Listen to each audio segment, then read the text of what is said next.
ولقد سبقت كلمتنا لعبادنا المرسلين. It is the most important story in the country. The next major war for the United States is with ISIS. But what media and politicians are not telling you the truth about, where ISIS came from, who created them, and why before one more dollar is spent, one more American life lost, you need to know the truth. The first step toward truth is to be informed.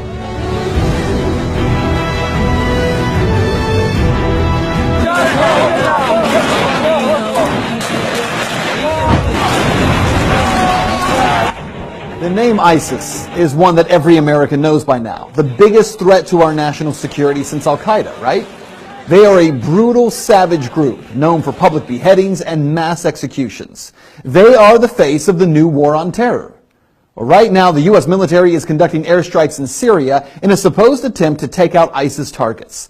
Meanwhile, the White House and military leaders are talking about possible boots on the ground in Iraq again, only 3 years after the war in Iraq was declared over. In fact, this war, according to former Defense Secretary Leon Panetta, could last for decades. We're looking at kind of a 30-year war kind of history here. Allahu Akbar! So who exactly is ISIS, and where did they come from? It's entirely a creation of the United States' behavior in Iraq. That's how we got to where we are, because of war, because of occupation, because of torture. For answers, we traveled to Los Angeles to meet with Angela Keaton, the founder of antiwar.com.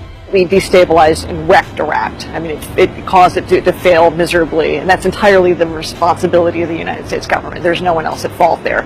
I mean, as horrible as Saddam Hussein was, Iraq was not unstable. It was a functioning country as much as those sorts of things go, and it was not a particularly horrible hellhole if you were a religious minority. To understand where ISIS comes from, you have to understand two storylines. The first is what Keaton just said. When the U.S. first went into Iraq, we blew the country apart. We destroyed the government, toppled Saddam Hussein, destroyed infrastructure, and most importantly, left behind a power vacuum, one that would have never have existed had Hussein not been overthrown by the U.S. government. Daniel McAdams with the Ron Paul Institute says this is an historical fact that media just won't discuss. All of this has to do with U.S. action in the region, which destroyed the infrastructure, which destroyed Iraqi society, which destroyed the government. You had a lot of people who lived under Saddam Hussein, who may not have been as happy as larks. Nevertheless, they were living somewhat normal lives. The U.S. put a government in power in Baghdad that all of a sudden was their enemies, that treated them very, very badly. Now that is the easy part of the story. The U.S. created conditions in Iraq where ISIS could get its start. But here's the other storyline that you have to understand, that even with Saddam gone, ISIS still couldn't have risen to power had it not been for what happened next. ISIS actually began as a small insurgent group in Iraq in 2006. They had no money, no real ability to recruit, but they did work to create very limited problems for the U.S. military. It wasn't until 2009 that ISIS shifted its focus from Iraq, where it was largely unsuccessful in developing a foothold, and focused on the civil war in Syria. Even there, ISIS struggled to gain any foothold because the two largest groups fighting against President Bashar al-Assad were al-Nusra Front, or Al-Qaeda, and the Free Syrian Army. Then came a pivotal moment that most Americans aren't even aware of. In June of 2013, a northern general for the Free Syrian Army spoke out on Al Jazeera, Qatar, and stated that if international forces did not send weapons, the rebels attempting to overthrow Syrian President Bashar al-Assad would lose their war in just 1 month. Well, only months before, I had personally confronted President Obama about why the U.S. was covertly funding those Syrian rebels. And yet there's some concern about the U.S. funding the Syrian opposition when there are a lot of reports that Al-Qaeda is kind of heading up that opposition. How do you justify the two? Well, I share that concern, and so what we've done is to say we will provide non-lethal assistance to Syrian opposition leadership that are committed to a political transition, committed to an observance of human rights. We're not going to just dive in and get involved with a civil war that in fact involves some elements of people who are genuinely trying to get a better life, but also involve some folks who would over the long term do the United States harm. So even as the president acted as if he was being careful, politicians like Senator John McCain demanded action.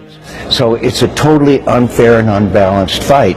And now the rebels are the freedom fighters, the Syrian National Army are being beaten every place around Syria because of the overwhelming firepower, and air power is really the deciding factor. So you've got to take their air power out of it. You've got to have a safe zone where they can operate, train, and equip. And we've got to turn this thing around. So what happened? Well, within just a matter of weeks of that Syrian general making his plea for international help, the U.S., the Saudis, Jordan, Qatar, Turkey, and Israel began providing weapons and training and money to the so-called rebel Free Syrian Army. By September of 2013, American media outlets, including CNN and the Washington Post, were reporting that CIA-funded weapons had begun flowing to Syrian rebels. The weapons were not American-made, but funded and organized by the CIA. The artillery was described as light weapons, some anti-tank weapons, and ammunition.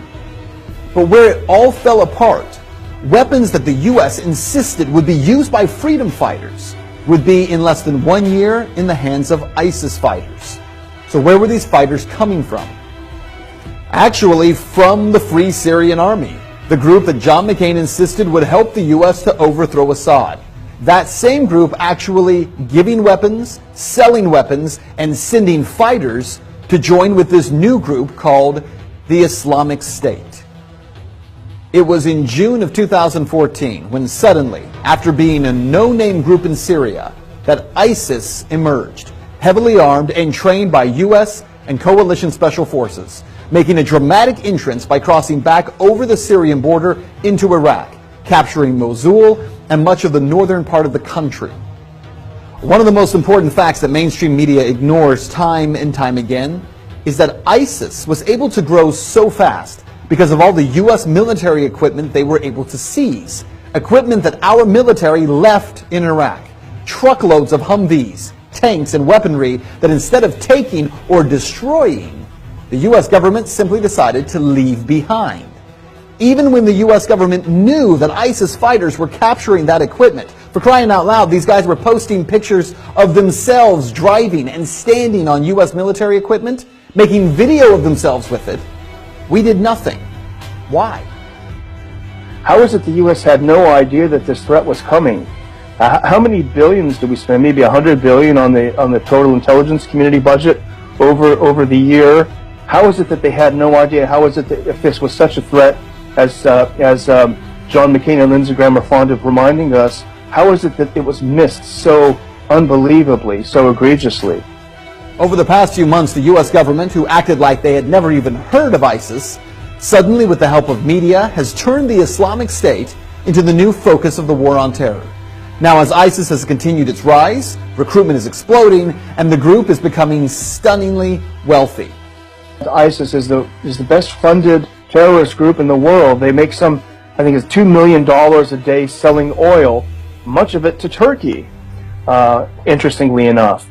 And if you look at the U.S. response to this, the U.S. response to ISIS becoming extremely rich by selling oil and undercutting the competition is to blow up the oil fields, which to me makes no sense. You're blowing up the infrastructure. It happens to be in Syria, so you might think that there is another motive there. But why wouldn't the U.S. sanctions anything that moves when it's angry? Why can't you sanction the banks that are helping finance these deals?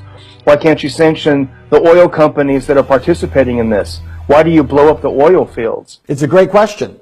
And here are some other questions that defy logic when you start looking for answers. Why is the U.S. sending $500 million to the Free Syrian Army to fight ISIS when the FSA is one of the biggest suppliers of fighters and weapons to ISIS? Why are we sending new and more powerful weapons to the FSA, like anti-aircraft missiles, weapons that we know will end up in the hands of ISIS? ISIS, of course, is going to now have anti-aircraft missiles provided by the U.S. and the Saudis. The Saudis are getting them from the Chinese, though, now, so there can be plausible deniability, because inevitably these sweethearts in the sweetheart rebel groups in Syria are going to start shooting down, if they have the ability, passenger jets. And then we're going to want the plausible deniability. Say, no, it's the Chinese weaponry, as if it's going to make any difference. Well, there are so many questions that we could ask, but let's just cut to the chase here, because what you need to know about this is that ISIS is not the creation of American inaction, which is what the media is going to tell you. No, they are the product of direct action. First, the action of creating a power vacuum in Iraq, and secondly, arming violent jihadists, hoping they would overthrow a leader in a neighboring Middle Eastern country. McAdams says the U.S. government is a victim of its own insane policies. Well, I think the U.S. is really a hostage to its own regime change philosophy.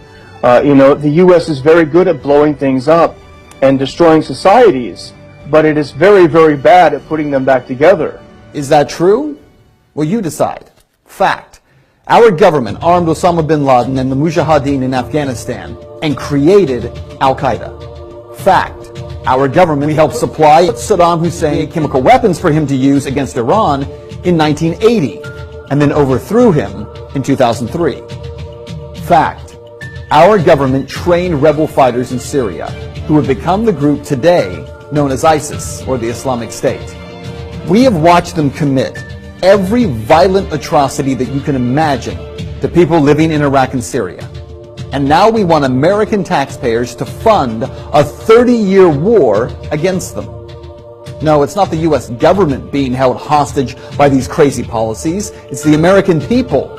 And it's time that we reject the destruction of people groups around the world for the sake of foreign policy that makes so-called defense contractors rich and perpetuates violence, death, and destruction of entire people groups. Because humanity is greater than politics.